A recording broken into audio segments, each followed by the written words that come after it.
La Sociedad Dominica de Medios de Comunicación, Sodomco, presenta A Pensar Más con Rosa María Palacios.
Muy buenos días, señoras, señores. Bienvenidos a Pensar Más con Rosa María Palacios a través de las emisoras de la Sociedad Dominica de Medios de Comunicación. En Lima nos están escuchando por Radio Santa Rosa, en Chimbote Radio Santo Domingo, Arequipa Radio San Martín, Ucayali Radio Cepagua, La Convención Radio Quillabamba, Puerto Maldonado Radio Madre de Dios. Y aquí no solamente nos escuchan por la radio, sino también por todas las plataformas móviles. En Huánuco, Radio La Voz de Ayacucho en Ayacucho, Radio Pública en Puno, Radio Moro en Ancas, Radio Cumbre en Huancayo, Radio Milenio en Satipo, Radio Estación Solar en Abancay, Radio Oriente en Yurimagua, Radio Los Ángeles en Cajamarca, Radio San Valentín en Lampa, Radio Activa en Cerro de Pasco, Radio Continental en Huanta, y también se une Onda Digital TV, que también retransmite nuestro programa. Además, tenemos la plataforma móvil del Facebook de Radio Santa Rosa, la primera emisora católica del Perú, y Radio Quillabamba. Radio Santa Rosa también pone a disposición su canal de YouTube y está transmitiendo para que usted lo pueda ver. Y también nuestra página web www.radiosantarosa.com.pe. Bien, a estas horas de la mañana, hoy día empezamos el 9º mes del año, el mes de septiembre. Ya vamos a saludar a Rosa María Palacios, que ya nos está esperando. Rosa María, ¿cómo estás? Muy buenos días. Y hoy día vamos a... ¿Qué tal, Rosa María? ¿Cómo estás? Muy buenos días, Abel, y a todos nuestros oyentes en Radio Santa Rosa, pero también en todas las radios aliadas. Vamos a empezar haciendo, como siempre, las menciones de nuestros auspiciadores. Y, como siempre, vamos a empezar ¿por dónde vamos a empezar? Por la Pontificia Universidad Católica del Perú. ¿Tu hijo o hija aún no sabe qué carrera estudiar? Podrás explorar sus opciones con el Tour Vocacional PUC en línea. Participará en talleres y charlas con expertos, clases modelo junto con nuestros profesores y mucho más. Que explore sus opciones y decida su carrera junto con la PUC. Conoce más en tourvocacional.pucp.edu.pe. Y ahora vamos con las obras sociales de las religiosas dominicas. Hotel La Cuesta de Caima, de la Asociación Santa Catalina de Sena.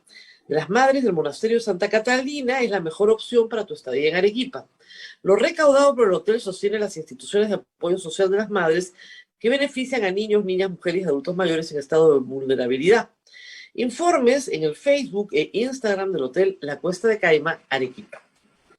Policlínico Ángeles de la Salud. Ofrece servicios de calidad en salud a precios al alcance de todos.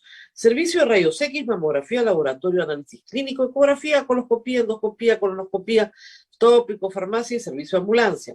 Contamos con un staff de médico de alta calidad y modernas instalaciones con todas las normas de bioseguridad. Las Madres Dominicas del Convento de Santa Catalina contribuyen con sus oraciones por la salud física y espiritual de nuestros pacientes. Calle Antero Peralta, A10, Urbanización San José, Humacoyo, frente a la Iglesia del Sagrado Corazón de Jesús, Arequipa. Y ahora vamos con los colegios dominicos. Colegio Sagrado Corazón Sofiano. 74 años al servicio de la educación en Arequipa, formando integralmente a la niñez y juventud desde la pedagogía de Luz y Verdad. El proceso de admisión para el año 2022 está abierto. Colegio Sagrado Corazón Sofiano, formamos en Luz y Verdad. El Colegio Privado Bilingüe Reina de los Ángeles, situado en La Molina, Lima, tiene como meta la educación en las virtudes cristianas para construir una sociedad más humana, más fraterna y más feliz. El Colegio Bilingüe La Asunción, perteneciente a la Congregación de las Hermanas Dominicas de la Inmaculada Concepción, ubicada en Trujillo, La Libertad, brinda una educación a jóvenes y niños basada en las virtudes y en la espiritualidad dominica. Colegio Santa Anita brinda educación católica desde el diseño curricular de Luz y Verdad. Es una gran opción a los papás que buscan para sus hijos una educación de calidad con valores. Cuenta con docentes en el manejo de los entornos virtuales de aprendizaje para el desarrollo de habilidades de los alumnos que los hagan competitivos en la sociedad. Muy bien, estos son todos nuestros auspiciadores el día de hoy, un día, como dice Abel, que inicia el mes de septiembre con mucha preocupación, hay que decirlo, por el gobierno, sobre todo por el Poder Ejecutivo en este momento. Antes de ayer, el día lunes feriado, se anunciaba que se iba el ministro de Trabajo, que el señor Bellido le había pedido su renuncia, aunque luego anunció que no había renunciado el señor Maraví, sino había puesto su cargo a disposición, lo cual en el caso de los ministros, como ustedes saben, no significa nada porque su cargo siempre está a disposición. En una carta en la que señalaba que no tenía ningún vínculo con el terrorismo, no tenía ninguna sentencia y que, por supuesto, los enemigos del pueblo eran los que estaban tratando de que saliera. Hoy se publica nuevamente parte del atestado policial del año 81-82 que coloca a Iber Maraví en el centro de el adoctrinamiento y debate que hacía Sendero Luminoso en sus escuelas populares y coloca a Iber Maraví en algunos atentados en Ayacucho. Y hay detalle de los atentados. Atentados, por ejemplo, al local de Acción Popular, como yo les decía, en ese momento el partido de gobierno era Acción Popular y sus locales y sus dirigentes sufrieron muchísimo, muchísimo ese quinquenio a manos de Sendero Luminoso. El señor Iber Maraví ha ido al Congreso, ha sido parte del gabinete de Bellido y Acción Popular le ha dado la confianza, así que suponemos que esos incidentes hoy para Acción Popular son irrelevantes. Pero lo cierto es que hay información que haría bien el señor Iber Maraví en explicar. No basta con decir, nunca me procesaron. Podríamos seguir investigando en Ayacucho el 81-82, hoy. Probablemente los que lo ubicaron en esos hechos están muertos o están presos o simplemente desaparecieron. Pero pueden quedar testigos. Pueden quedar testigos. Y si bien los hechos han prescrito, sí pueden quedar testigos que lo ubiquen en el lugar y en la forma en la que lo ubicaron esos testigos hace 40 años. No es buena la presencia de Iber Maraví en el gabinete, pero parece que al presidente de la República le interesa que se quede Iber Maraví. Si no, hubiera coincidido con el señor Bellido, con su primer ministro, y simplemente hubiera tramitado la resolución correspondiente, le agradecía por los servicios prestados y le aceptaba la renuncia. Reitero, el ministro no tiene que renunciar para irse. Lo cesan. ¿Ah? ¿Usted no quiere renunciar? Caso clásico en nuestra historia reciente, Aurelio Pastor. No quería renunciar y Alan García lo cesó.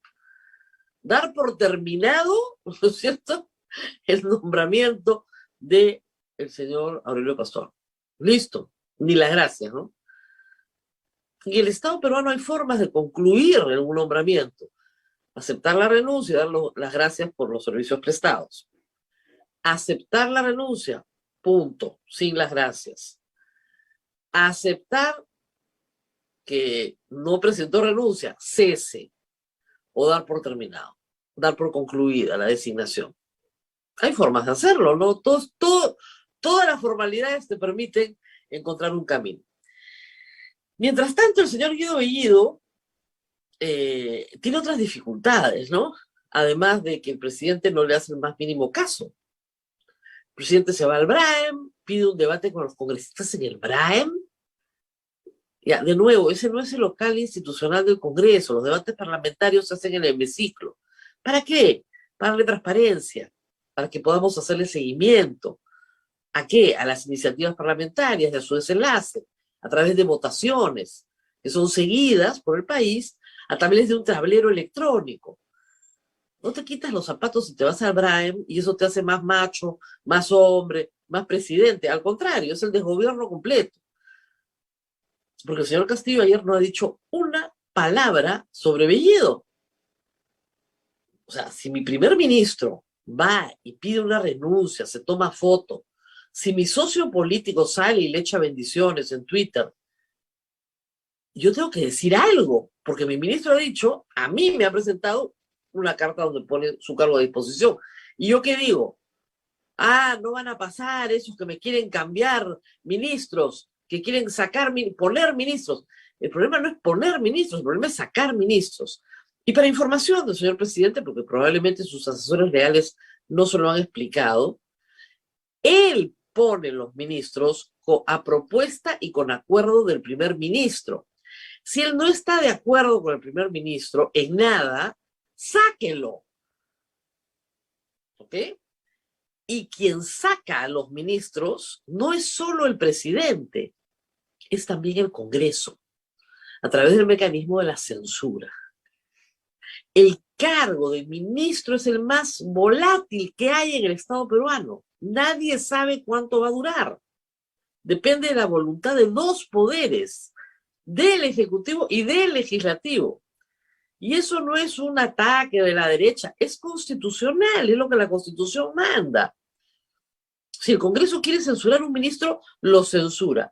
Si el señor Bellido dice que va a ser cuestión de confianza de cada censura, entonces, bueno, estamos en un problema. Pero si al mismo tiempo le pide la renuncia a un ministro y al presidente no le da la gana de que se vaya, entonces el que se tiene que ir es el señor Bellido. Estamos 1 de septiembre y hoy la portada de la República creo que resume bien un sentimiento nacional. Gobierne, señor presidente, de una buena vez. Tome decisiones. Bellido sale y dice que va a haber sueldo mínimo vital, va a haber un aumento del sueldo mínimo vital. Sale el señor Pedro Franqui, dice que sí, que efectivamente es una buena idea, pero no ahora. Porque si hace eso, termina de reventar a la pequeña empresa que está tratando de volver. Que es una cosa obvia, no es el momento, no es oportuno, no se ha discutido con el MEF. Es una oferta clientelista del señor Bellido. Y al mismo tiempo, hay que decir que el Ejecutivo tiene que terminar de discutir quién va a ser el presidente del Banco Central de Reserva. El señor Pedro Franqui reafirma que va a ser Julio Velarde. ¿Dónde está el nombramiento? ¿Y dónde están los miembros del resto de los directores? Están esperando que el Congreso nombre los 3 suyos. Con los 3 que nombre el Ejecutivo, más su presidente, ya tienen mayoría. ¿Por qué no los nombran? No vaya a ser que el Congreso nos ponga unos muy de derecha, entonces tenemos que matizarlos. Nombren a los suyos, maldita sea, el dólar está en 4.1. ¿A dónde quieren llevar el dólar? Cada mes ganamos menos. Cada mes ganamos menos porque la inflación se está disparando. Entonces, si usted ganaba 3.000 soles y le alcanzaba para X, Y y Z, ahora le alcanza para X, Y, porque Z ya no entra. Es así, es bien sencillo el asunto. Y eso es en un mes de gobierno, un mesecito. Entonces, por favor, pónganse a gobernar. Pero, claro, el señor Bellido tiene que responder otras cosas, y acá es divertidísimo ver a la izquierda peruana. Hay un tuit del señor Bellido, se lo voy a leer. Dice que como él es del Perú profundo, entonces él es muy respetuoso a las mujeres.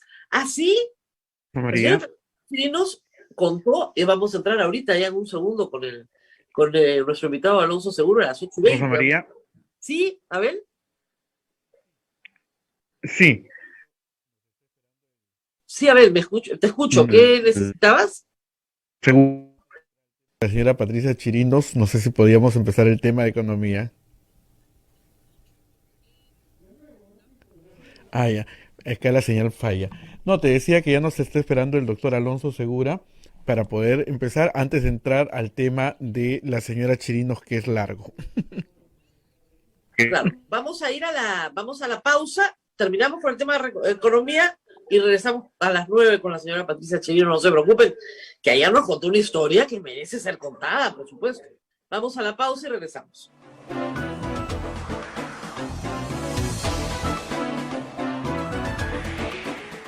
Sodomco, Sociedad Dominica de Medios de Comunicación.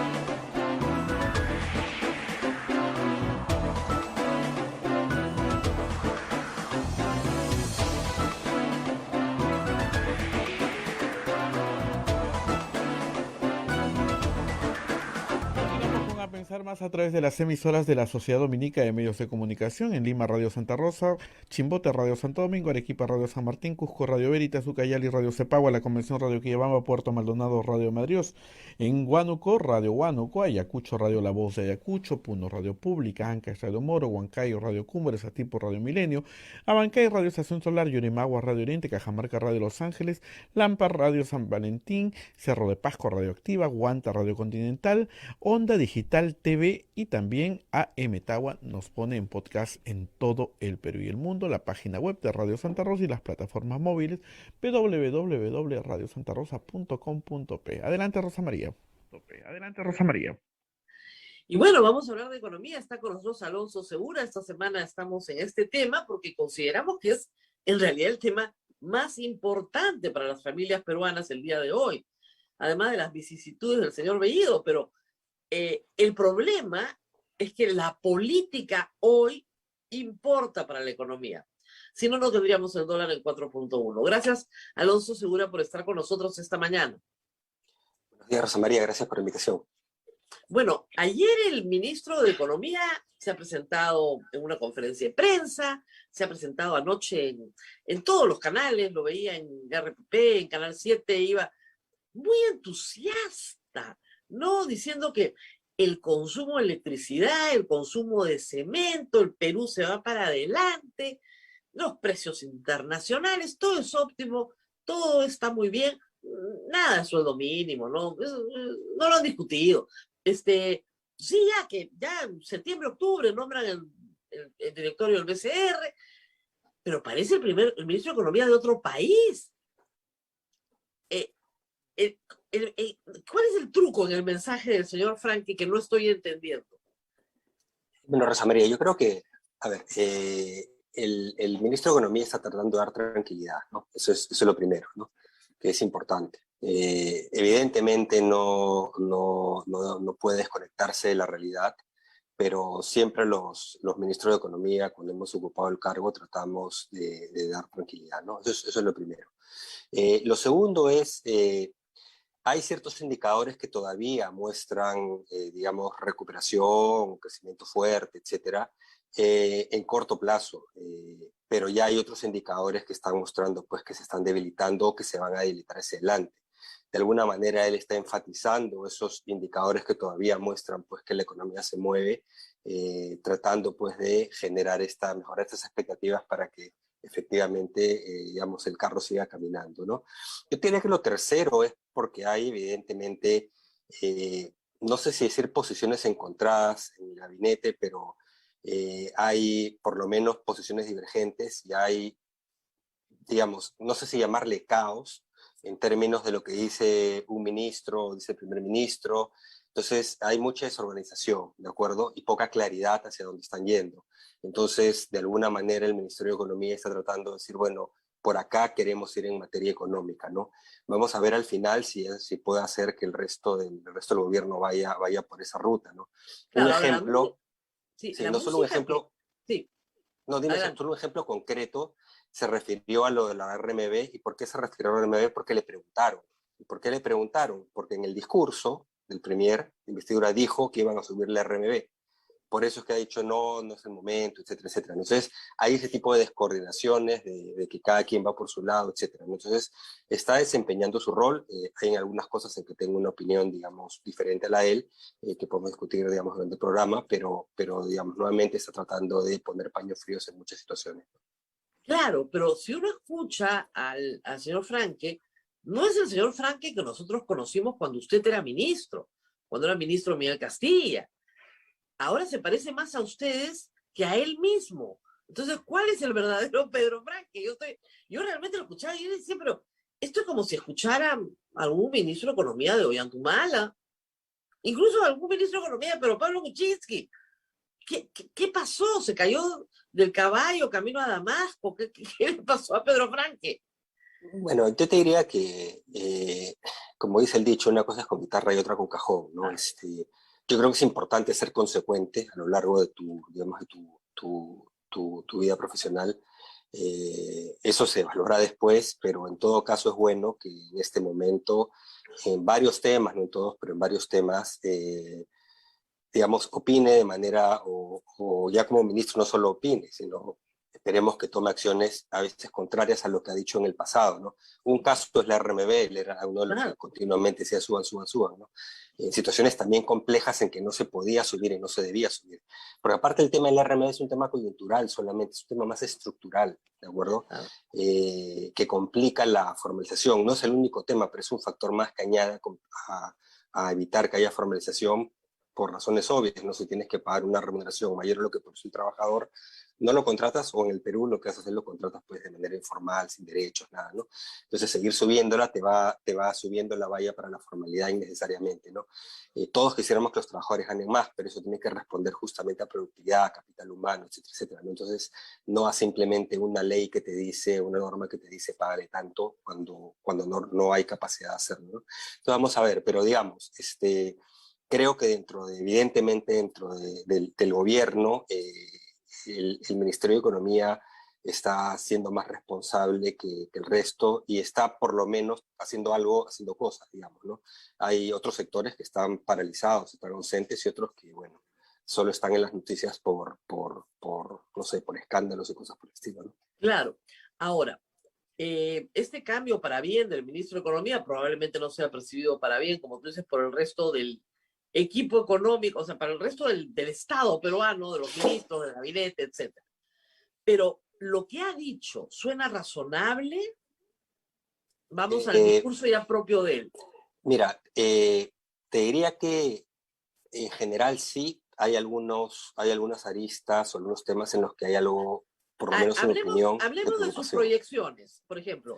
Sí. El Perú va a crecer 10% este año. Claro, en el primer semestre crecimos ya 20%. No parece mucho 10, ya creciste 20 por rebote, y que el próximo año vamos a crecer 4.5. Yo he conversado con otros economistas, Augusto Álvarez, que está en contacto con el SAE, que tienen todas las cifras, y lo que nos han dicho es que este año, o sea, este segundo semestre, el Perú no crece, realmente no crece, y que el próximo año probablemente no crezca nada. Entonces, ¿quién está mintiendo acá? Sí, te diría que no es mentir, porque estamos hablando de proyecciones, ¿no? Y evidentemente nadie tiene bola de cristal. Pero ese es uno de los temas en los cuales sí, evidentemente, difiero de la opinión también del ministro y del MEF, ¿no? Ese marco macroeconómico, y lo he puesto por escrito además, ese marco macroeconómico incluye las proyecciones de mediano plazo hasta el 2025, que es la base de la formulación de toda la política fiscal, ¿ok? Y el presupuesto del corto plazo, es muy optimista. Efectivamente, digamos, para el año 2021, como ha venido con tanta fuerza la primera mitad por la reapertura, por los precios de las materias primas volando, porque el mundo está creciendo muy bien, si creces 10, 10.5 o 9,5, al final no es relevante. Lo que va a ser claro es que tienes una primera mitad que se sabía que era muy fuerte por esos efectos, y los efectos se iban diluyendo, y era importante que se reengancharan otros motores económicos.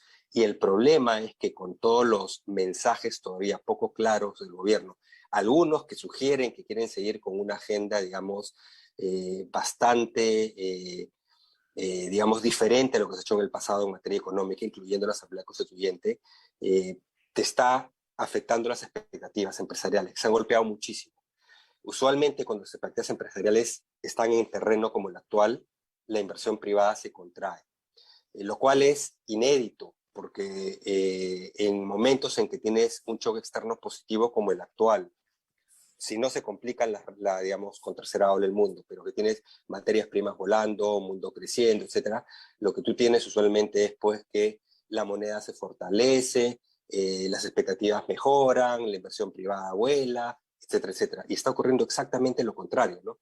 Pero si son indicadores adelantados de que se vienen problemas, y eso lo sabemos todos los Ahora, economistas, ¿no?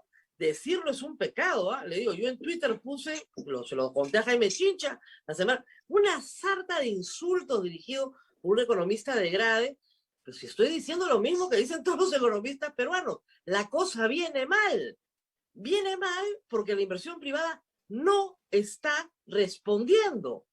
¿Y por qué no está respondiendo? Esa es la pregunta que nos tendremos que hacer todos.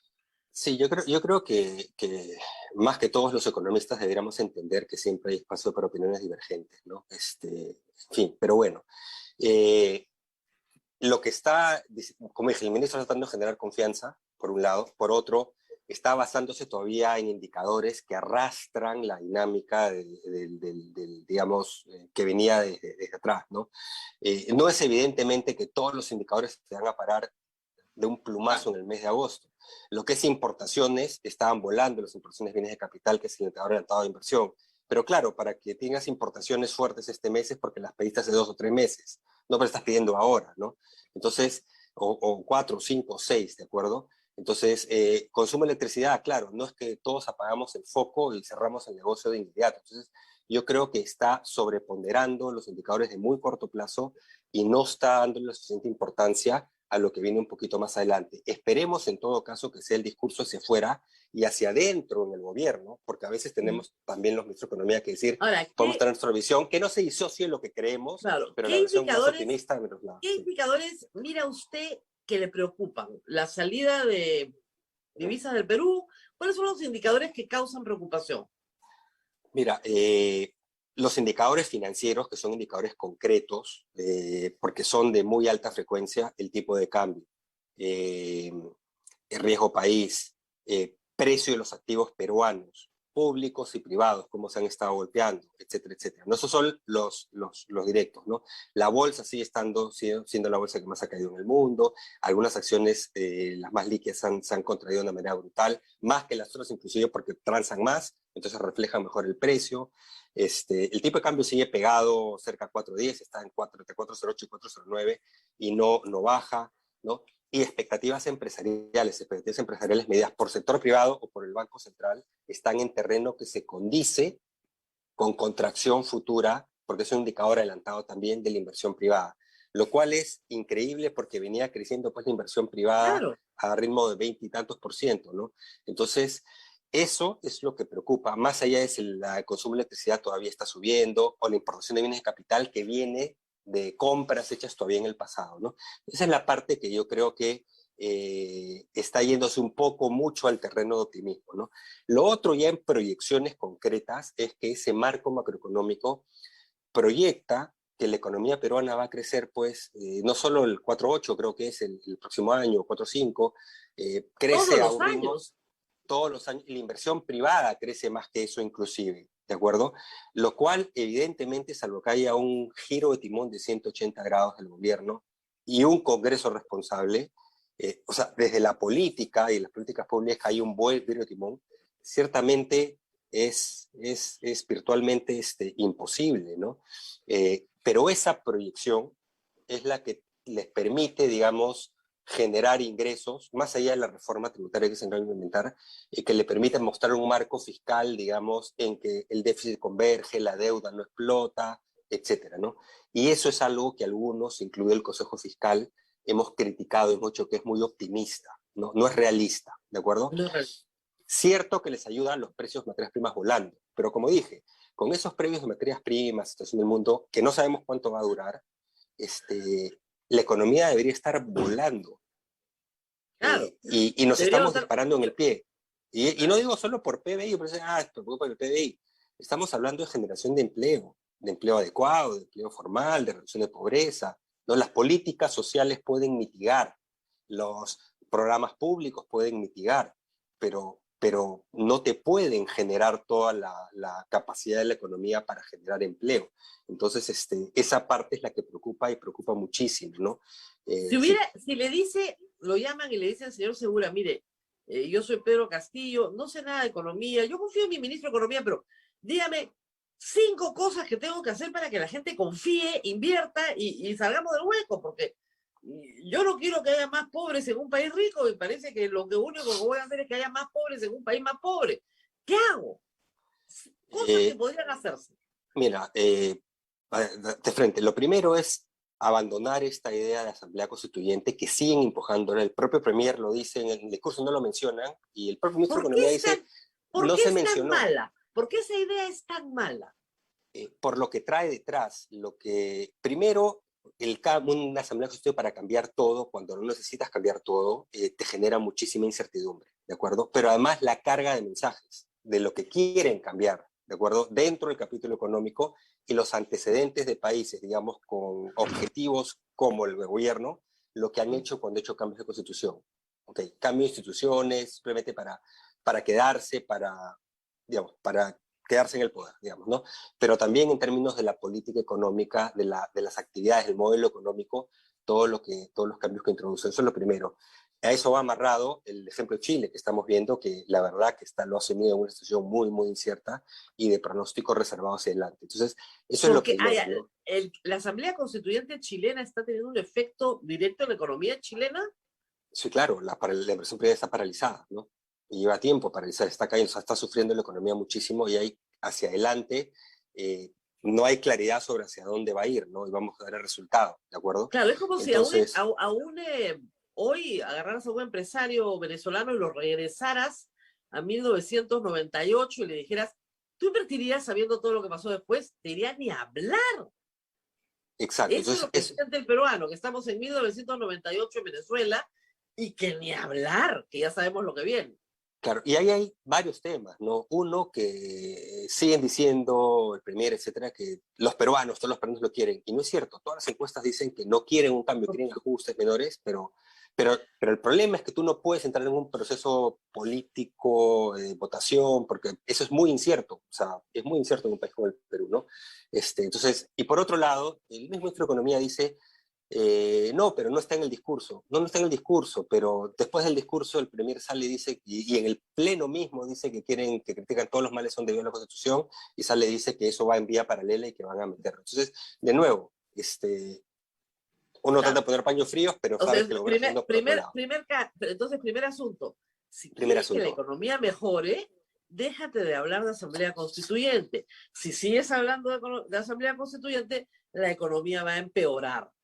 Eso es bien fácil de entender, ¿no? Bueno. Exacto. Y si quieres hacer algunos ajustes a la Constitución, puntualmente di cuáles, esperemos nuevamente que no sea artículos como algunos de los que quieren cambiar, diciendo que ahora sí se pueden modificar contratos por ley, por ejemplo, ¿no? O sea, que le cambien las reglas de juego, cosas por el estilo, ¿no? Entonces, si quiere hacer ajustes, la institucional, o sea, para que la gente entienda que eso es la institucionalización de la informalidad.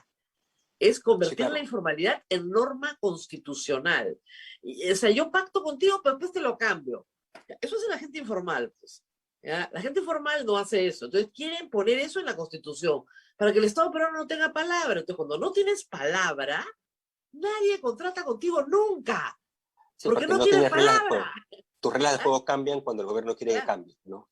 Claro. Y entonces, esa es una, ¿no? Una. Dos, directa. Banco Central, ratificar a Julio Velarde y nombrar el directorio. Nuevamente siguen con este juego de que en general muchos han asumido, incluido inversionistas, que Julio Velarde se queda. Y como que lo ha vuelto a decir el ministro de Economía, bueno, pues no han escuchado las declaraciones, Julio Velarde nunca ha dicho que se queda. Y si realmente se va a quedar, ¿por qué no lo han confirmado? Sí es. Ampararse. Cada día que no se queda sigue subiendo el dólar. Exacto. Y hay una falacia ahí, porque dicen que otros gobiernos se han demorado hasta septiembre, inclusive octubre, más en nombrar.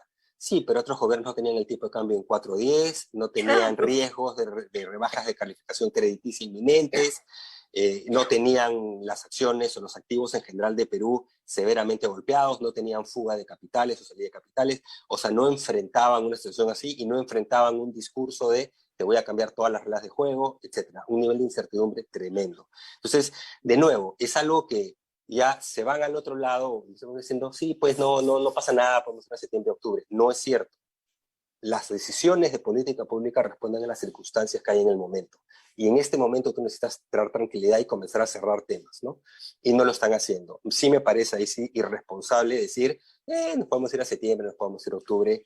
No es correcto, es alimentar innecesariamente más incertidumbre. Y ojo, ojalá que al final no termine siendo que Julio Velarde no se queda y que nombren directores que nos sorprendan a todos, no para bien, digamos, ¿no? Porque entonces el tipo de Primero, cambio no donde es está se la te va. constituyente. Segundo, resuelve tu tema del BCR, por el amor de Dios, que el dólar está disparado. Además, todos los economistas que consultan me dicen, pero el dólar debería estar en 3.5. No tiene por qué estar en 4.1. Si no es 3.5 será 3.7, pero no es 3.7, 3.8. digamos, por ahí va. ¿Okay? Pero nada Lo más. otro es no recurrir al argumento de decir después para explicar por qué hay demoras, por qué hay que generar consensos en el Congreso. No estamos hablando del Congreso, estamos hablando del Ejecutivo. Eso se resuelve el ministro de Economía con el presidente, lo lista corte el presidente del Banco Central. Ok, Claro, ¿quiénes lo que pasan pasa la valla es para que ti? en la cabeza... Juan, Pepe y Lucho. Perfecto, ellos van. Se acabó. Claro, se acabó el problema, sale, peruano. El problema es que ellos creen que, claro, el Congreso va a nombrar a 3 que son muy de derecha. Entonces, ellos tienen que poner a Velarde y 3 de izquierda para compensar. El problema es que si ellos ponen a 3 de izquierda para compensar, el dólar se va a 4.5. Por eso están cabildeando, o sea, y tratan de, y están, digamos, enredándote en las explicaciones y confundiendo como todo, como que renuncia, no renuncia, el otro, etcétera. Entonces, así no funciona, ¿de acuerdo? Entonces, nuevamente, si el gobierno quisiera, mañana está en el peruano el nombramiento, ratificación, el nombramiento de los 3 directores ejecutivos y la remisión al Congreso de, digamos, la propuesta de ratificación de Julio Velarde, renovación de su mandato, ¿no? Eso no tiene por qué esperar al Congreso. Si quieren estar en esos juegos y generar una incertidumbre, es por decisión propia. O sea, hay que decirle, claro, hay que decirle a todo el Perú que hoy el dólar está donde está y nuestro dinero vale menos, porque al presidente no le da la gana de nombrar a Julio Velarde de una buena vez. Entonces, tenemos un mes con el dólar en 4.1 y todos acá por culpa de una resolución suprema, por Dios. Ya, sí. Esa es la segunda. La tercera. Tercera, los temas tributarios, empezando por el sector minero, ¿no? Digamos, hace mucho tiempo han estado diciendo en la campaña que quieren subir los impuestos al sector minero. De hecho, en algún momento el ministro de Economía dijo que solo iban a tocar el impuesto al sector minero, no iban a mover más impuestos, y ahora ha dicho otra cosa, que no está mal, hay cosas justas que siempre puedes hacer, pero ya cambió de posición, digamos. Entonces, es importante y era importante que vayan zanjando el tema con el sector minero, que es uno de los principales, si no el principal sector generador de divisas y que está moviendo la economía de manera importante, ¿no? Y la inversión privada. Entonces, pero no hay claridad sobre qué es lo que quieren hacer. Aparentemente nos enteraremos cuando manden al Congreso, soliciten la delegación de facultades en septiembre, quincena de septiembre, dijo segundo de septiembre, soliciten y de ahí se tomarán ahora, 30 días, lo que fuera, recién plantearlo, ¿no? En materia de tributos a la minería ya todo está inventado, entonces lo único que podrían hacer es subir las tasas, nada más. O porque lo haces, o sea, o grabas la venta con la regalía que es 3%, o grabas la renta, que en vez de ponerles 29.5, le pones 32. Por ejemplo, las bambas están normalizadas en 32. O sea, pagan mucho más que lo que pagamos el resto de los peruanos. Y hay mineras que pagan 49% de su renta al Estado, otras 51%. ¿Cuánto más vas a exprimir la gallina ya? 52%. Bueno, le dice, vamos a subir un punto. Y ya está, o sea, no te vuelves loco con eso, simplemente dices, ¿cuánto más? Mira, tú estás pagando 51% de tu renta, queremos 52%, que ya es altísimo, ¿no? Pero al mismo tiempo el ministro dice que va a hacer que la minería siga siendo competitiva. Si tú le vas subiendo, la haces menos competitiva, porque el inversionista se va a otro sitio donde le cueste menos sacar el mineral, pero es obvio. Sí, hay dos problemas, ¿no? Ha habido dos problemas, Rosa María. El primero es que esta propuesta es subida a partir de un argumento que no es cierto, y es que las mineras pagan 30 y se llevan el 70, y quieren que paguen 80 o 70 y se lleven solamente el 20 o 30, ¿no? Lo cual es una, digamos, posición errada. Si tú haces eso, matas la inversión. Por eso Bolivia no tiene inversión minera, por ejemplo, que lo ponen como ejemplo. Por eso tiene inversión extranjera directa en el último año que hay hasta el 2019 negativa. O sea, Yeah. sale más de lo que entra de inversión al país, ¿no? Entonces es absurdo, pero esa parte no te la cuentan, ¿no? Porque es ideológico. Entonces, se han metido ideológicamente en una posición basada en argumentos cerrados que el Ministerio de Economía debería desmentir al interior del gobierno. ¿Cuánto están pagando en las mineras? Eso es lo primero. Y lo segundo es que eso que quieren de que los tributos y las minerías sean mayores cuanto más utilidades ganan, eso ya lo hizo Ollanta Humala en 2011.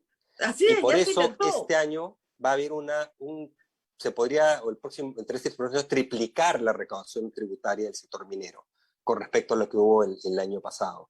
¿Por qué? Porque ya hay eso, el impuesto especial a la minería y el GEM, el otro para algunos, pero digamos el impuesto especial a la minería y las regalías que se hacen sobre utilidad operativa son progresivas, ¿de acuerdo? Entonces hoy está. Entonces, a los precios actuales, las mineras deben estar pagando, hay las estabilizadas, las no estabilizadas con el nuevo régimen, etcétera, pero en promedio deben estar pagando cerca del 50 casi, solo en impuestos, ¿de acuerdo? Que es un montón a nivel internacional. Es un montón para cualquier país del mundo. Y reinvierten para mantener capacidad operativa, para expandir otro 20, 25, o sea, están cerca de 3/4 partes que dejan en Perú. Entonces, ya es bastante alto y es a los números que dicen que quieren llegar, ¿no? Entonces, no hay mucho espacio. Eso es algo que el Ministerio de Economía debería trasladar interiormente al gobierno, claro, pero el ministro habla y de una zanjar reforma, el tema, ¿no? Claro, ahora, el ministro habla ahora de una reforma completa. Y eso asusta un poco, porque nos van a subir el IGB, nos van a subir el impuesto a la renta, Sí, personas naturales también vamos a entrar en su reforma, solo sí. empresas. Ese es otro tema. Claro, ese es otro tema justamente, por eso te mencioné el tema tributario, ¿no? Él dijo en un momento, busca las entrevistas, que solamente se hablaba de los impuestos del sector minero y que no iban a tocar otros impuestos. Y ahora hablan de una reforma tributaria integral.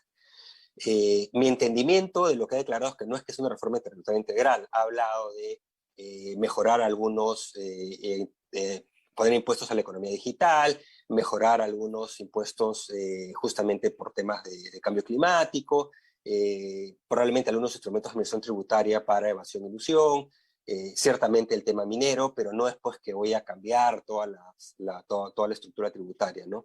Habló de las pymes también, que sabemos que hay 4 regímenes, que es absurdo porque no, o sea, incentivan a no pagar, aunque yo no creo que vaya por la ruta que debería, que es que no tengan un régimen preferencial tan fuerte, porque está demostrado que los incentivos a la pyme no tienen que venir por pagar más impuestos porque genera incentivo al enanismo, ¿no?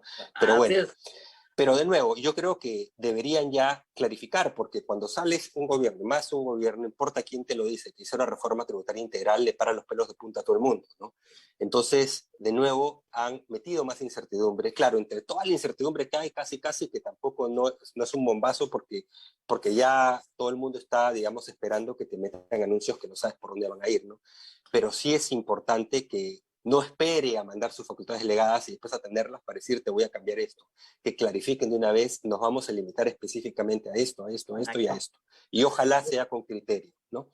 Eso es lo Muy tercero. bien, entonces tenemos Asamblea cuarto, Constituyente, BCR, tributos. Cuarto. Y ojo que no estamos hablando de nada propositivo, estamos hablando simplemente de decir no te voy a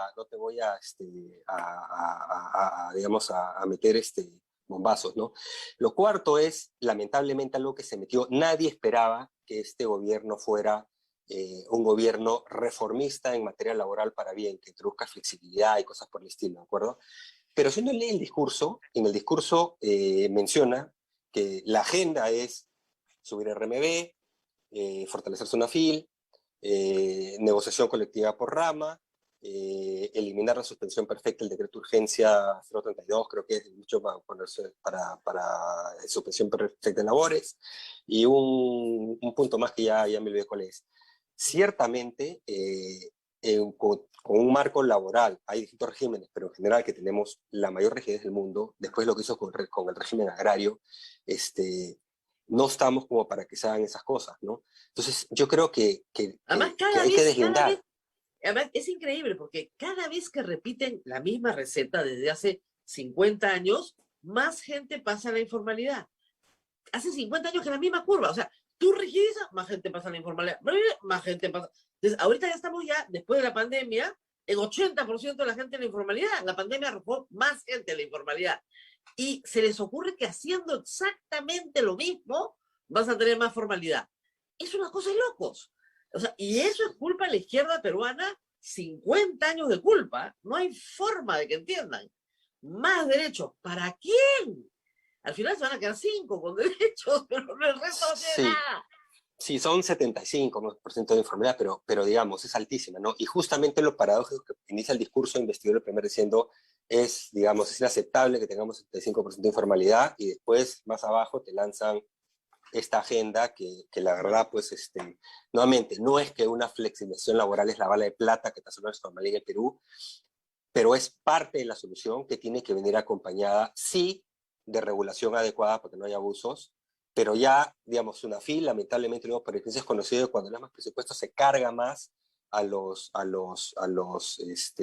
formales, ¿no? El otro día estaba hablando digamos, con un empresario que tienen en rubro salud, decía, nos han metido 47 inspecciones en la pandemia, y no dice, o sea, es de locos. Entonces, ese es el sesgo siempre, lamentablemente, de algunas entidades como UNAFIL, que es, en vez de formalizar, cargan allá formal y no, después lo rellenan de... Entonces es lamentable, ¿no? Solamente inspeccionan formales. Claro, Solo inspeccionan formales. Claro, y el tema es que la otra agenda que es importante es la agenda de productividad, ¿no?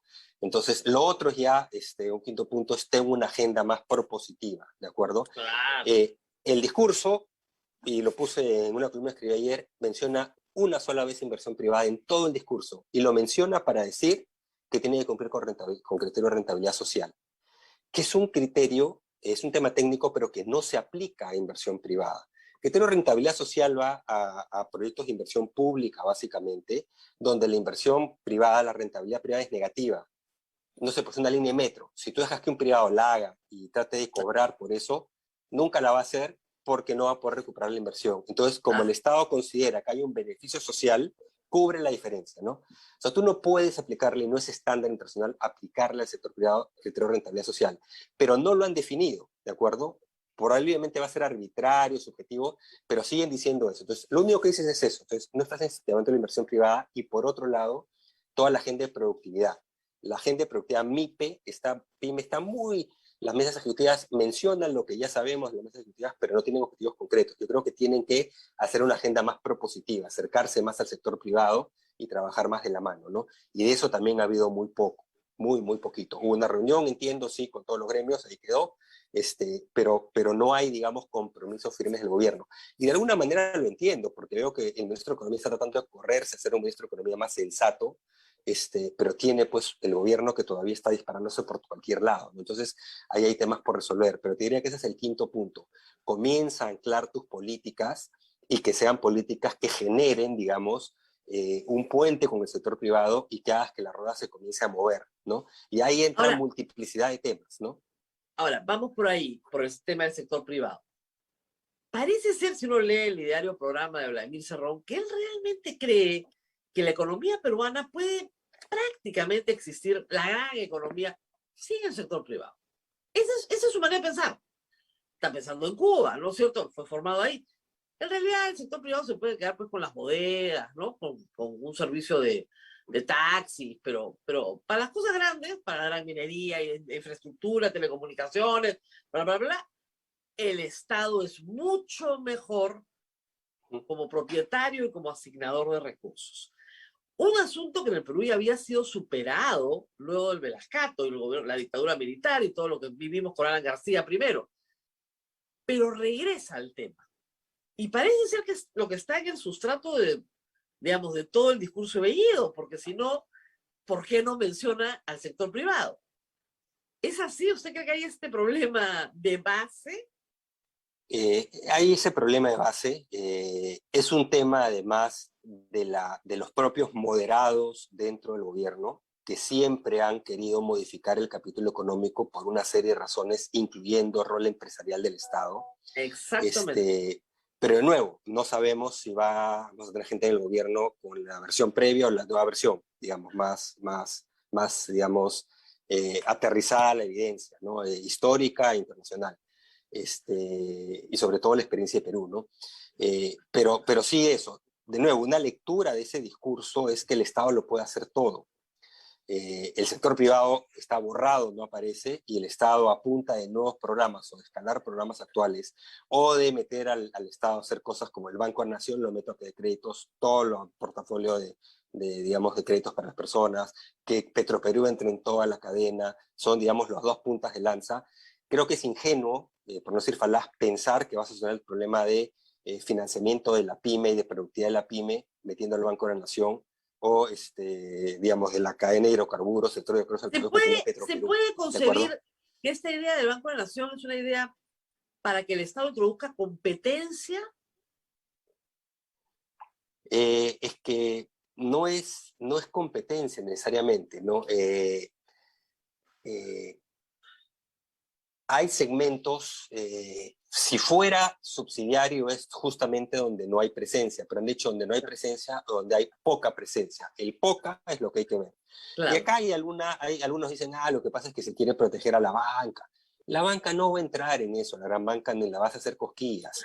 Pero lo que sí puedes es complicar, por un lado, a las entidades microfinancieras, que son de talla mundial, pero que tienen que lidiar en un entorno de absoluta informalidad. Entonces, realmente se carga el peso a reformalizar. Y el otro problema que puedes generar es que el propio Banco de la Nación, como no tiene expertise en evaluación crediticia, nunca lo ha hecho. O sea, darle créditos, descuento a planilla, funcionarios públicos, que riesgo cero, eso no es evaluar riesgo crediticio, es que puedes estabilizar al Banco de la Nación, ¿de acuerdo? Y eso te genera digamos, un potencial forado fiscal y eficiencia, además de que afectes al sistema microfinanciero, que te contamine el mercado. Entonces, no es que viene gratuitamente, no es que no hay riesgo de ese ingreso, no es que todo va a ser bueno, ¿de acuerdo? Entonces hay que tener muchísimo cuidado con una iniciativa de este tipo. ¿Cómo formalizar la PYME? Nadie tiene, o dar financiamiento al PYME, nadie tiene la receta, ¿de acuerdo? Pero hay algunos trabajos interesantes, por ejemplo, Piero Gessi lo está viendo, trabaja a través de cadenas de valor, trata de incorporar a estas pymes como proveedores digamos, de empresas más grandes, exportadoras o a mercado interno, y que haya financiamiento, digamos, en el marco de una cadena, ¿de acuerdo? Donde tiene que entrar el Estado con un combo de otras ayudas, asistencia técnica, conocimiento, estándares, certificaciones, etcétera, ¿no? Ese es el rol del Estado, eso sí. Entonces, como es dentro de todo esto, un elemento es el financiamiento. Porque si tú lo vas a reducir todo esto, vas a reducir el riesgo, ¿ok?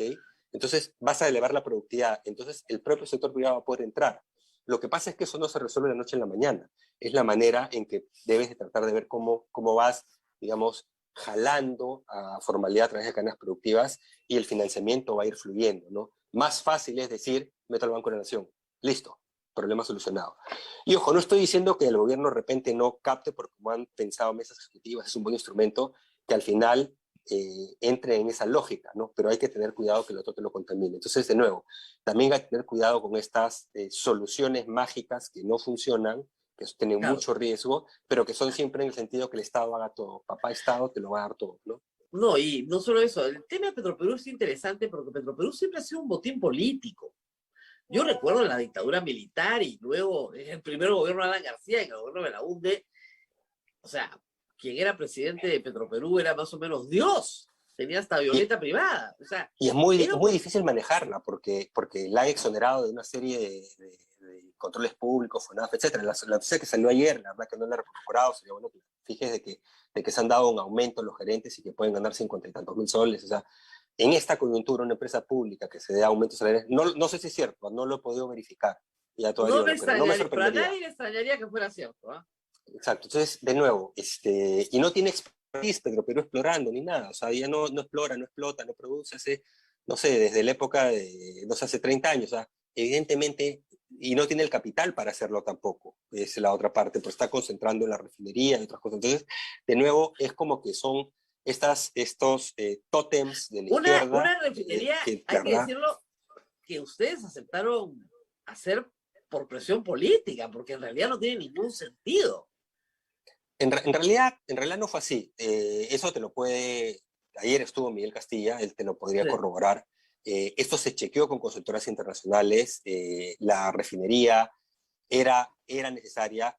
El país es un país que producíamos y tenemos 1000 problemas, pero somos país que puede producir hidrocarburos. Ningún país del tamaño de Perú no tiene refinerías, hasta Chile las tiene, que no produce una gota de petróleo. Hay una serie de razones, ¿de acuerdo? Pero sí es un proyecto, y de ahí, bueno, había muchos mejores precios. Cuando se manda la refinería, tenías el barril de petróleo en 100, y después se va a menos de la mitad, ¿no? Pero eran otras situaciones, ¿de acuerdo? Pero de nuevo, podemos discutir, no es que sea ideal, y después ha venido todo esto mucho más fuerte de ir sustituyendo, digamos, combustible fósil, etcétera. Pero de nuevo, aún con refinería, esto no abastece ni la mitad o la mitad de la proyección de demanda de combustibles en el Perú. Es decir, es como que una parte que pasa domésticamente. Pero de nuevo, sobre eso que ya está, en todo caso, sobre eso que ya está, no, pero no tiene capacidad de hacer otras cosas. Y para poder hacer la refinería, el primer PMO, la primera oficina de, digamos, de gerencia de proyectos que se puso en Perú, no fueron los panamericanos, fue en la refinería de Talara, ¿ok? Para poder ayudar, pues sabemos que no había las capacidades, ¿de acuerdo? Entonces, de nuevo, pensar que va a poder hacer todo es iluso, pero además es peligroso. Y parte digamos, de ideologías, no de evidencia, ¿no? Entonces, ahí de nuevo te diría hay que tener cuidado, ¿no? Muy bien. Entonces, voy a hacer la última pregunta, pero todo al revés. Resulta que siguen hablando de la Asamblea Constituyente, que no nombran a nadie en el BCR, dicen que lo van a hacer en octubre. Siguen hablando de una reforma tributaria gaseosa que nadie sabe qué tiene. Dicen que van a volver más rígidas las normas laborales y finalmente no proponen nada de reforma. ¿Qué va a pasar? Bueno, yo creo que el gobierno todavía tiene que definir una ruta. O sea, ahorita no tiene rumbo. O sea, los mensajes que lanza son preocupantes, pero muchos a nivel de mensaje. Y hay, digamos, también, digamos, facciones en el gobierno, ¿no? Entonces esperemos que las más razonables sean las que finalmente primen, que se den cuenta de lo que está ocurriendo. Por eso decía, es importante que estos mensajes tan optimistas hacia afuera, no sean los que estén dando hacia adentro. Porque si a mí me cuentan la historia que están contando públicamente en nuestra economía, si yo soy el presidente de la República, digo, ¿cuál es el problema? Sigo con todos mis planes. Claro. Porque no me estoy enterando de que en verdad voy a gobernar Ahora, un país que se va a paralizar y no va a generar empleo, ¿no? El presidente de la República no tiene, digamos, la formación como para poder discriminar que ese es un mensaje para afuera y que él en realidad tiene que tener otra información. Ese es el problema. Acuérdense, durante la campaña hemos visto entrevistas al presidente de la República que no entendía ni siquiera bien el concepto de monopolio. Entonces, no creo que tenga las herramientas para poder entender que Pedro Franque está hablando para afuera de una forma optimista y que para adentro hay que hacer otras cosas. Yo pienso que es distinto. Yo creo que un ministro de Economía siempre tiene maneras de hacer, Sí. de comunicarse con su jefe, con el presidente, y contarle la historia de manera descarnada y explicarlo, ¿no? Y creo que es muy intuitivo porque al final la economía afecta el bolsillo de todos, ¿no? Yo creo que sí hay maneras. Lo que tiene que haber es, digamos, disposición de escuchar del presidente, de entender primero, y tiene que haber, pues, este esfuerzo, en este caso del Ministerio de Economía, que siempre ha sido su función, de alertar sobre esos riesgos y de marcar una ruta, ¿no? En materia económica, el Ministerio de Economía tiene que marcar la ruta, ¿no?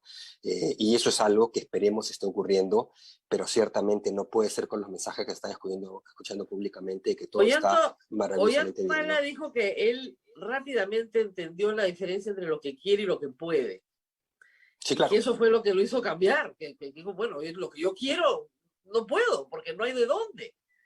Sí. ¿Pedro Castillo aprenderá rápidamente la diferencia entre lo que quiere y lo que puede? No te diría por qué no. Yo creo que eso en nuestra vida todos lo podemos entender, ¿no? De manera muy intuitiva, si quieres. Entonces, es importante, sí es importante que se den esos correctivos. Si no hay esos correctivos, vamos a seguir sumidos en esta incertidumbre, y el país va a sufrir, los peruanos van a sufrir porque se van a dar cuenta de que esas proyecciones optimistas no se van a materializar y van a enfrentar problemas de empleabilidad, de que no es empleo, que el Estado no lo puede todo y comienzan con los problemas. Y usted que ha estado en los zapatos de Pedro Franque, también es así, uno entra con una idea y se da de cara con la realidad así a la bestia. Sí, yo tuve una ventaja que fui jefe de gabinete 1 año y medio. O sea, Ok. o sea, Ya sabía la realidad. yo no pasé por ese choque, yo ya la conocía, ¿no? Y había estado Ya. antes en el MEF también, o sea, que digamos, que no tenía un poquito más de conocimiento interno, ¿no? Y Rosa, va a tener que dejarte, pero tengo que volar. Sí, yo sé, tiene una tarea muy importante. El exministro Alonso Segura, son las 9 de la mañana. Gracias por haber estado con nosotros el día de hoy. Muy claro, ahí tienen una agenda de 5 puntos gratis, ¿ah? Gratis, no nos ha cobrado nada. Sí, 5 y puntitos. mira la inflación que salió ayer, ¿no? Ya 4.50 en el nacional, 50 y tantos. O sea, que ¿Cuánto eso, hemos tenido? una parte no es culpa del gobierno, pero una parte del tipo de cambio sí, porque retroalimenta. De nuevo, importante el Banco Central, directores, etcétera, entre otros, ¿no? Eso es lo que quería tener organizado. 4.50 de inflación, ¿cuándo hemos tenido? Pero 1000 años que no tenemos esa inflación. Importa externo gran parte, pero el tipo de cambio te la jala más arriba, ¿no? Entonces, Claro, tranquilidad y coherencia para que por lo menos el tipo de cambio ceda y eso ayuda a que no tengamos otro salto de inflación en septiembre, por ejemplo. así es. Te dejo, Muy bien, Rosa María, muchas muchas gracias. gracias. Chao. Gracias. Y nosotros nos quedamos un ratito Sí, más, ¿no es Rosa cierto, María. Abel? Así es, Rosa Hemos María. tenido- Le agradecemos al señor Alonso. Me quedo con las preguntas porque había interesantes preguntas, pero ayer y hoy día nos estamos quedando con la pregunta. Nuestros oyentes preguntan, ¿el dólar ha subido en todo el mundo? Y también a esto se debe el alza en nuestro país. ¿No? Es una cosa No, que... sí, lo que acaba de decir, hay una parte que es importada de la inflación. ¿Qué pasa? Que la moneda, a ver, nuestra economía está muy dolarizada, porque Ujú. nuestra moneda fuerte, nuestra moneda de referencia es la del dólar. Pero Estados Unidos también tiene inflación. ¿Se dan cuenta? Entonces, la inflación que tenemos es importada en parte, pero también es por expectativas. El tipo de cambio podría estar entre 3.5 y 3.8 en el Perú, sin ningún problema. Porque el precio del dólar es también un precio. El dólar también es un bien. Es algo que compramos, ¿ok? Entonces, ese precio, ¿cómo se forma? En parte también por las expectativas de todos los agentes económicos en el Perú. Y no tendría por qué estar a 4.1 si tuviésemos la expectativa clara de que el país va a seguir creciendo bien, con reglas de juego claras, sin mayores cambios que no sean los de producir más empleo para todos. Pero si un sector de la economía, todo el sector privado, decide guardarse porque tiene miedo, con toda razón, de perder su inversión, de perder sus bienes, ¿no es cierto?, de ser expoliado por el Estado, entonces no hay forma de que esto crezca. Y quien tiene la plantita ya grande, la riega menos, pues, le echa menos abono, no reinvierte. Entonces la plantita no crece, pues, ¿y de dónde va a salir el empleo? Pero si a la plantita que ya está creciendo le echas más abono, le echas agüita, ¿no? Le pones más sol, va a comenzar a dar fruto. Lo que no entiende el señor Castillo es que el país se para con su llegada y que las, digamos, señales que él tenía que dar de distanciamiento con el ideario programa del señor Vladimir Cerrón, que felizmente no es lo que se está ejecutando hoy, pero existe la duda que podría hacerlo mañana, esos tipos de señales tienen que ser claras, prístinas, contundentes. ¿Las está tratando de dar el ministro de Economía? Sí, pero con un exceso de optimismo que no tiene ninguna consonancia con lo que está pasando. Ese es el problema. Entonces, como decía Alonso Segura, esto es intuitivo. Yo no he estudiado economía, pero yo pago mis cuentas todos los meses, igual que este señor que me insulta de grade, y uno se da cuenta de que las cosas están subiendo, ¿no? Cuando uno va al mercado, cuando uno paga sus cuentas, algo está pasando. Ah, ya, el dólar está en 4.1. Ajá, ya. Todo lo que querías hacer, no lo vas a hacer. Porque hay que guardar pan para mayo, pues. Uno no sabe cómo viene la cosa. Y como comenzábamos a ir con Miguel Castilla, hay toda clase de planes A, B, C, D, pero todos son de contingencia, de emergencia. ¿Cuáles son los webinars más exitosos? Los que traen abogados de fuera que te explican cómo hacer para salvar tu dinero o tus bienes de la amenaza estatista. Entonces, si tú te estás enfrentando a eso, esa es la realidad. ¿Y cuáles son las expectativas de crecimiento? Cero, pues. No vas a crecer nada. ¿Así vas a crecer? No, no vas a crecer nada.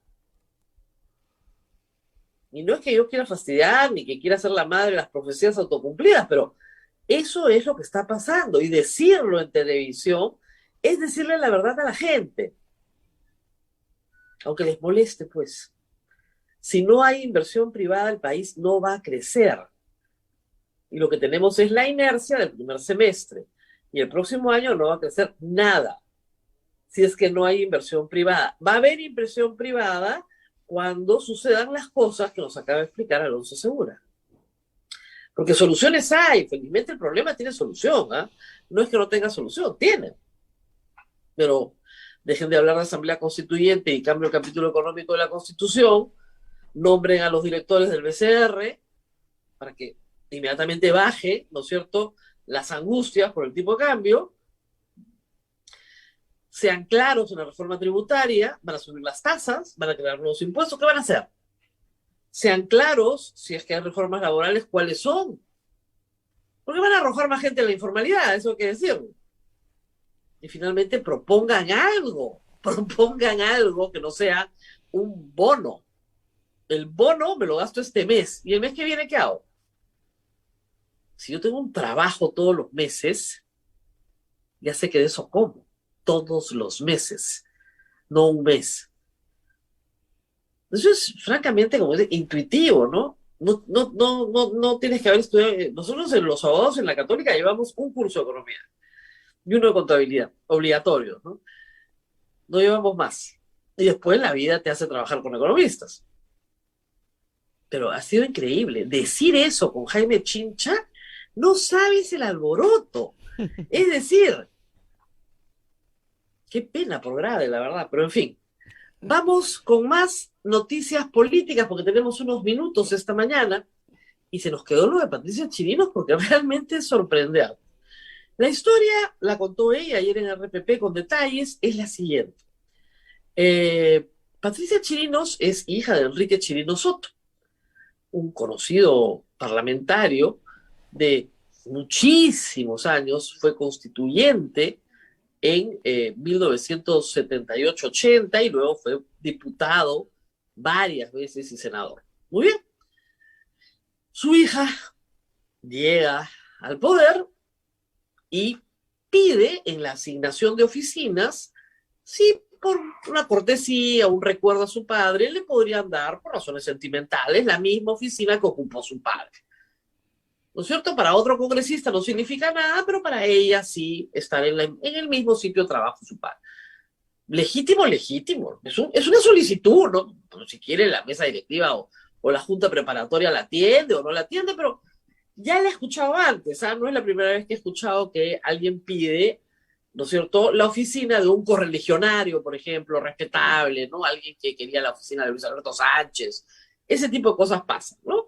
Gente que tiene sentido de la historia y que, bueno, quiere estar en un lugar donde cree que va a ser más propicio a su trabajo.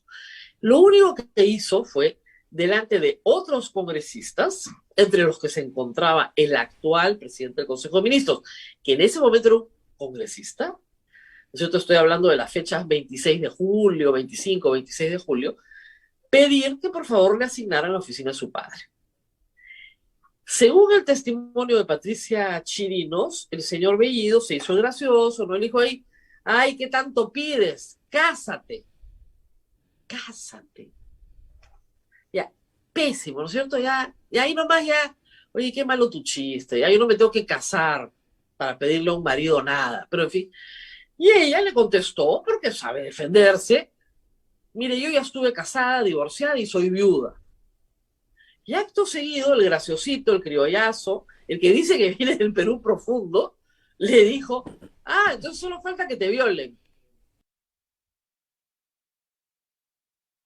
Habían otros caballeros presentes, entre ellos el congresista Gerí de Somos Perú, que dice que efectivamente eso ocurrió, que lo tomó como una broma de mal gusto. Y los otros presentes también. Parece que el congresista Quito de Perú Libre también estuvo presente y dice que sí, que eso ocurrió. No se necesita una investigación muy exhaustiva para saber que eso ocurrió. La señora Patricia Chirinos, como hacemos muchas veces las mujeres en el Perú cuando escuchamos estupideces de ese calibre, nos damos media vuelta y nos vamos, pues, ¿no? ¿Qué le vas a decir a un sujeto que te dice solo te falta que te violen? Fin de la conversación. En Twitter lo bloqueas. O sea, simplemente no hay nada más que conversar. Es una bestia, pues es un burdo, un vulgar. Un vulgar. Eso es lo que es. Y además, como es un machito, ¿no es cierto? Chanca a las mujeres porque las puede chancar, pues, ¿no? En política hay que chancar a las mujeres. Ella lo ha contado y muchas instituciones han salido a protestar. ¿Por qué? Porque fíjense, el problema es el siguiente. Ese tipo de conductas están normalizadas en el Perú. Esa es la forma en la que nos hablan a las mujeres cuando entramos a política. ¿O por qué creen ustedes que es tan difícil que una mujer entre a política? Porque con eso convives todos los días. Ah, ¿no te gusta? Entonces, lárgate. No, pues no es así. Y qué difícil ha sido para la izquierda ayer. Hay que ver los malabares. Algunos se han sido muy sensatos, han dicho, no, esto está mal, ¿no? Pero otros han dicho, no, que el Perú profundo, que los discriminados de esta tierra.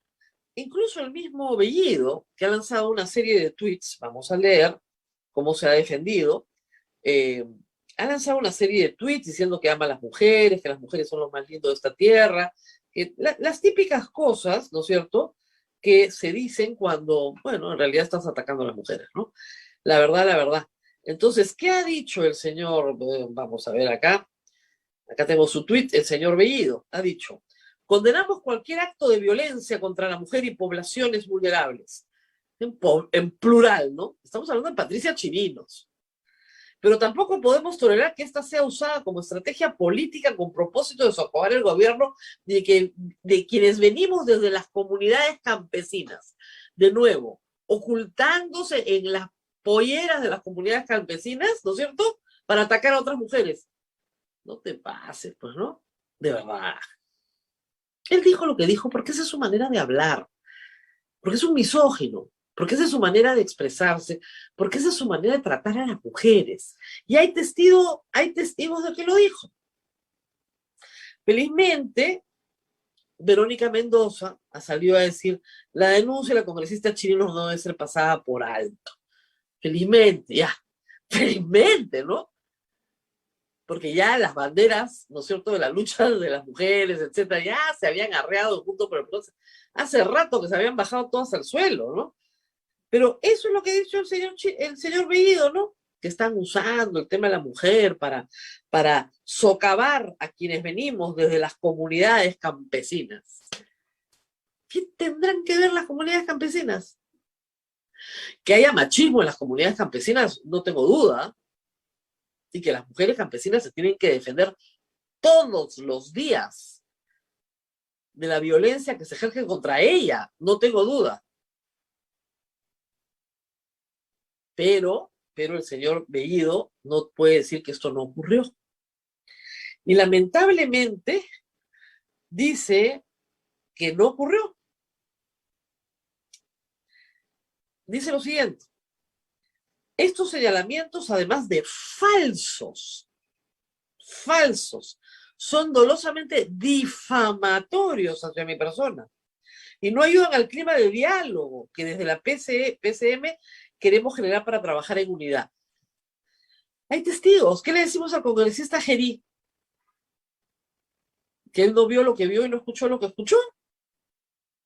Ojo, el congresista Gerí ha votado a favor de la investidura de Guido Bellido, ¿eh? Paola Ugaz señalaba ayer que habían 3 testigos varones de esta historia y que esos 3 testigos varones han votado a favor del señor, a favor del señor, de la investidura del señor Bellido. Vamos a revisar nuevamente los nombres, por favor, porque se me escapan, pero acá los tengo. ¿De acuerdo, Clara? ¿Perdón? Gerí, Wong y lo dijiste ahorita, se me fue. Te faltaba Wong, Sí, el congresista Wong. sí, El congresista Wong también estuvo presente, Pero ¿no es cierto? él no quiere afirmar nada, solamente va a hablar, dice, ante la Comisión de Ética. Claro, Y Quito, obviamente, el congresista valientísimo, Quito, valientísimo. el congresista Quito es el otro congresista que estaba El allí. congresista Quito también, que Ujú. dice que sí pasó, pero que no le dio importancia, ¿no es cierto? A ver, dice Pablo Vaz, los tres testigos que estaban cuando el congresista Guido Bellido atacó a la congresista Patricia Chirinos votaron a favor de la investidura del también primer ministro Guido Bellido. O sea, no son sus enemigos, ¿ah? No es que se han confabulado contra él, no, no, no. O sea, no son gente que lo odia. Jaime Quito, de Perú Libre, Enrique Wong de Podemos y José Gerí de Somos Perú serían los otros congresistas que estuvieron presentes cuando el primer Bellido le dijo a Patricia Chirinos, solo falta que te violen. ¿Alguno la defendió? ¿O aplaudieron por parte de fotos? Estoy seguro que se deben haber reído a carcajadas. ¿eh? ¡Ay, qué gracioso! Así se ríen, pues. Así cuando te atacan 4 hombres a la vez, en política, así se ríen entre ellos. No importa que no sean del mismo partido, ¿eh? Ahí sí son todos amiguitos. Les parece graciosísimo. La vulgaridad entre ellos les parece normal. Es normal. Bien, Me hace recordar tanto el caso de Donald Trump en Estados Unidos, que también tenía este tipo de lenguaje, ¿no? Misógino. Y decían, no, esta es conversación de camarín. Así hablan los hombres en el camarín. Ah, qué paja, así hablan los hombres en el camarín. Bueno, pues así será. Pero él no tenía por qué decirle a Patricia Chirinos, que era una mujer que no conocía, que no era su amiga, que no tenía confianza con ella de ninguna naturaleza, que no había una relación familiar, amical, previa, de ninguna naturaleza, solo falta que te violen. Es una expresión, además te diré, Abel, que escuché una sola vez en mi vida hace muchos años. Decírsela a una mujer embarazada. ¿Quién te violó? Sí la he escuchado una vez y fue repugnante. Así que el chistecito entre hombres parece ser que se usa. y, Y y, la verdad es que no debe usarse. Así que sirva, si algo bueno podemos sacar de esta experiencia, es explicarle a los hombres que eso no se dice. Nunca. ¿Ok? No ujú. se hacen chistes sobre violaciones. ¿Ok? Saquemos algo positivo, algo educativo de esto. A todos los hombres que me escuchan en el club, no se hacen chistes de violaciones. Menos a una mujer que nunca en tu vida has visto, no conoces, no es tu amiga, no es tu pariente, a nadie, pero menos a una persona con la que supuestamente es tu compañera de trabajo. Así de grave. Miren, ¿habrá investigación o no habrá investigación? A mí me gustaría saber qué piensa Pedro Castillo de esto, ¿no? Porque se me hace que Bellido ha caído un poquito en desgracia. Primero, trató de bajarse un ministro que no quería bajarse el presidente, porque si el presidente quisiera bajarse, ya estaría su resolución publicada en el peruano. Segundo, aparece como el misógino que es, ¿no es cierto?, delante de todo el país. Y el presidente Castillo no dice nada. Lo único que dice es que, vamos a citarlo textualmente porque lo tengo acá, lo único que dice es que no quiere que le saquen a sus ministros, pero no habla específicamente de nadie. Vamos a ver qué dice exactamente. No vamos a dar tregua a los que quieren poner ministros a su antojo. El problema es que el único que quiere poner ministros a su antojo es Cerrón. No conozco a otro. Entonces, ¿no le va a dar tregua a Cerrón? O yo estoy leyendo mal, porque no se entiende tampoco muy bien lo que dicen. ¿No es cierto? Acá hay varias frases textuales. No quiero que quitemos no quieren que quitemos la placa a los corruptos. No sé a qué se refiere. Porque hoy quieren tumbarse a los ministros para poner a sus aliados, a los que se han coludido con sus empresas, los que han corrompido al país. Podría referirse a otros, pero todo calza con Cerrón. Cerrón está condenado, ustedes saben, por negociación incompatible. Ojalá que los próximos ministros salgan de acá, de estas comunidades, porque no vamos a dar tregua a gente que te quieren poner a su antojo para comerse los presupuestos del Estado. A mí no me van a poner la agenda. ¿Ok? ¿Está hablando de Cerrón o de Bellido? Yo puedo sacarme los zapatos y quedarme una semana, si es posible, con ustedes. Pero para eso no lo eligieron. Lamentablemente su trabajo no está en sacarse los zapatos y quedarse una semana en el brand. Lo siento muchísimo. Cuando postulas al presidente, tienes que saber que el trabajo viene con una serie de responsabilidades. Una de ellas es gobernar. Esconderte en el BRAEM una semana porque estás a gusto con la gente de ahí no es gobernar. En fin, esto fue. Así es. Y luego, obviamente, el tema de los terroristas, ¿no? Hay algún terrorista acá, compañeros, no vamos a caer en este juego sucio, que te quieren poner en la gran capital, ¿no es cierto? El problema es que parece en todo momento que hablará de Bellido y de Cerrón. Porque nadie le ha puesto ministros a su antojo que no sea Cerrón. Y él aceptaba. Porque cuando él quiso que se vayan, bajó la cabeza y aceptó que se los pusieran. Y ahora cuando Bellido le ha querido sacar a su ministro que él puso, que es Iber Maraví, él ha dicho no. Y Bellido sigue sentado ahí, Iber Maraví sigue sentado ahí. El presidente tiene que decidir, porque Bellido, francamente, está pintado en la pared. Si es que está pintado en la pared. Y que además tiene una manera de hablar que no es apropiada. En fin, a ver, no sé cómo se va a resolver esto, pero la verdad que la recomendación de la portada de la República hoy día es bien atendible, ¿no? Gobierne, pues, señor presidente, tome decisiones. Los presidentes a veces tienen la tentación, porque la tienen, porque son humanos, de huir. ¿Saben qué? No quiero saber más. Me encierro con mis amigos, ¿no es cierto? Y estoy a gusto. Y bueno, Toledo se iba a Punta Sal, ¿no es cierto? Humala lo que hacía era correr todas las mañanas, corría, una forma de escapar, ¿no? PPK despachaba en su casa, detestaba despachar en Palacio, se iba temprano a su casa, se iba a las 5 de la mañana al Palacio y a las 5 de la tarde estaba de regreso a su casa. Alan García viajaba, al señor Castillo evidentemente también le va a comenzar a gustar mucho viajar por todo el Perú. Es una forma de huir. Tienes que enfrentar. Tienes que resolver. El presidente tiene una crisis dentro de su gabinete. El señor Bellido comenzó a despachar ministros. Dijo que Iber Maraví era el primero y que iba a seguir evaluando. Bueno, se le paró la evaluación en el acto. Y hubiera evaluado antes de ir al Congreso, ¿no? Se hubiera ahorrado muchos problemas. Lo que viene ahora es interpelaciones a ministros y posibles censuras a ministros. Si Iber Maraví no se va, lo van a censurar. Porque, digamos, estamos a horas o días de que aparezcan testigos ayacuchanos de la edad del señor Iber Maraví o mayores, recordando lo que hacía el 81 y el 82.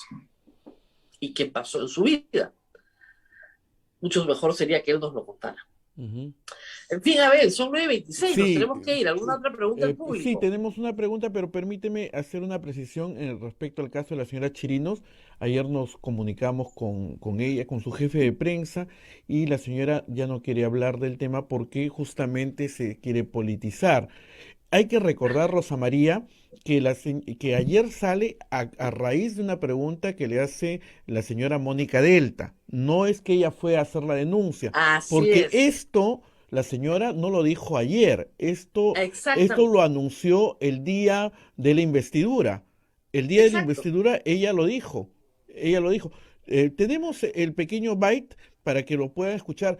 O sea, eso sale ya hace una semana. Lo que pasa es que pasó. Exactamente. Eso es lo que me informé ayer, porque Sí, me dijeron, no, si eso lo hemos estado sí, discutiendo desde el viernes. Escuchemos. lo escuchamos. Julio, adelante. La mujer peruana no se merece un premier que discursea sobre la defensa de nuestros derechos, pero que en privado, y lo recuerdo muy bien, las insulta o incluso es capaz de decirle a una mujer viuda que solo le falta que la violen. Respeto, señor Bellido. Claro, Respeto. Ahí está. claro, pero como no dijo que era ella esa mujer viuda, quedó como flotando en el aire. Ajá. Por eso muy bien la precisión de Mónica ayer. Esto ha sido el jueves pasado, perdón, el viernes pasado, ha pasado el feriado, ¿no es cierto? Le han preguntado, oiga, ¿qué mujer viuda soy yo? Y ya contó el contexto, ¿no? El contexto que hemos contado hoy día, ¿no? Así En es. qué contexto se dijo, por qué se dijo, etcétera, ¿no? Ujú. Bien, Rosa Y María. claro, a usted que me escucha, porque ayer decía, no, que la señora también es muy vulgar en su forma de hablar, que grita mucho, que no habla despacito. Claro, yo sé que la imagen que ustedes tienen de una mujer es que tiene que hablar bajito, ¿no? Y bajar la cabeza. Bueno, hay mujeres que no son así felizmente en la política. Entonces puede no gustarles el estilo de la congresista, pero eso no es lo que está en discusión acá. No está en discusión en su pasado como alcaldesa, qué cosas hizo en el Callao. No. Ella, que es la víctima, no está en discusión. Está en discusión la conducta, los dichos del señor Bellido. Eso es lo que está en discusión. Y que hayan otros políticos que dicen ese tipo de barbaridades, como, o hacen ese tipo de barbaridades con las mujeres, lo que siempre les digo, los pecados de los otros no te hacen santo. Estamos hablando del señor Bellido. Bellido de él, nadie más. Que ahora dice que es doloso, difamatorio. Y no es ni doloso ni difamatorio. Hay 3 testigos que dicen que eso sí ocurrió. Y que pensaron que era una broma de mal gusto. Bueno, entonces hay que tratar de establecer cuáles son las bromas pues que no se pueden hacer. Que un primer ministro no puede hacer. Ujú. Y no es la primera vez que se le acusa al señor Bellido de ser misógino. Tiene una carrera de homofobia y misoginia en su cuenta de Twitter. El desprecio por el ser humano es impresionante. El desprecio, o sea, la forma en la que se expresa contra mujeres y contra homosexuales es espantosa. Bueno, es el brazo derecho de Vladimir Cerrón por alguna razón. Muy bien, Abel, nos tenemos que despedir. Sí, nos vamos. Mañana te voy a pedir un comentario sobre lo que pasó en Tacna, porque hay muchos tacneños que nos escriben, pero ya nos ganó hoy día la hora, mucha gente que está muy amarga en Tacna por el Y hecho. pues tiene Sí, toda la razón, porque no nos dejaron sacar la bandera tradicional, que era una medida lógica, porque no quieres una aglomeración de gente, porque quieres que el evento, que es importante, la conmemoración de la reincorporación de Tacna a la patria, sea también seguro, sano, que nadie se contagie. Tacna ha vacunado muy bien a su gente, es realmente meritorio lo que ha hecho, han trabajado súper bien sus autoridades, están vacunando ya chicos de 20 años, ¿no? Claro, con DNI de Tacna, ojo, no se aviven. Todo bien, pero el problema es que un grupete de Perú Libre sacó otra bandera, hicieron su propio desfile. Es feo, ¿no? Y Perú Libre no se da cuenta de lo feo que es eso, ¿no? Que es politizar un evento que es muy patriótico y muy querido en Tacna. O sea, cuando uno crece, nace y crece en zona de frontera, la bandera la tiene presente las 24 horas del día. Entonces te dicen, no se puede por razones sanitarias, perfecto, ok, hay que cuidar la salud de todo, este año no se va a poder, el próximo año lo haremos. Y de repente pasan por ahí, todos corriendo con otra bandera, y además de forma deslucida, ¿no es cierto? Mal, no de la forma adecuada, no de la forma respetuosa en que las damas de Tacna llevan la bandera. Están furiosos con toda razón, con toda razón. sí. Espero que en algún momento se les pida las disculpas. Perú Libre, por supuesto, no les va a pedir ninguna disculpa y me da mucha pena porque por la congresista Betsy Chávez, que es tacneña, pero creo que ella debería tratar de explicar y dar las disculpas del caso a su propia gente, que son sus electores, además. Ujú. Nos escriben Muy desde bien. Tacna, Rosa María. Julia nos escribe y nos dice, ayer marchamos en defensa de nuestros derechos de la mujer tacneña. Un abrazo desde Lima, para todas las mujeres que llevan con tanta devoción nuestra bandera en Así Tacna. es un Ujú. fervor enorme, es una cosa muy bonita, no está politizada, se hace siempre, son las mujeres las que cargan la bandera, es una bandera que guardan, que la tienen bien, bien presentada, lo hacen con mucha solemnidad y les dicen no se puede, obedecen porque es por el bien común, hay que obedecer, muy bien, y de repente ven desfilar a un grupo de gente de una forma desordenada, de una forma poco seria, poco solemne, sin ningún fervor. O sea, les quitan algo que es de ellas y se lo entregan a una turba de militantes de Perú Posible. Pero, perdón, Perú Libre. Mal, pues, de Perú Libre, ¿no? Mal, es no conocer a tu gente. Eso es no conocer a tu gente. Cuando uno no conoce a su gente, la ofende, pues. Muy bien, a ver, nos vemos mañana. Nos vemos mañana, Rosa María, cuídate mucho. Nos hemos Chao, chao. sobrepasado la hora. Cuídense mucho. Nos vemos. Hasta mañana.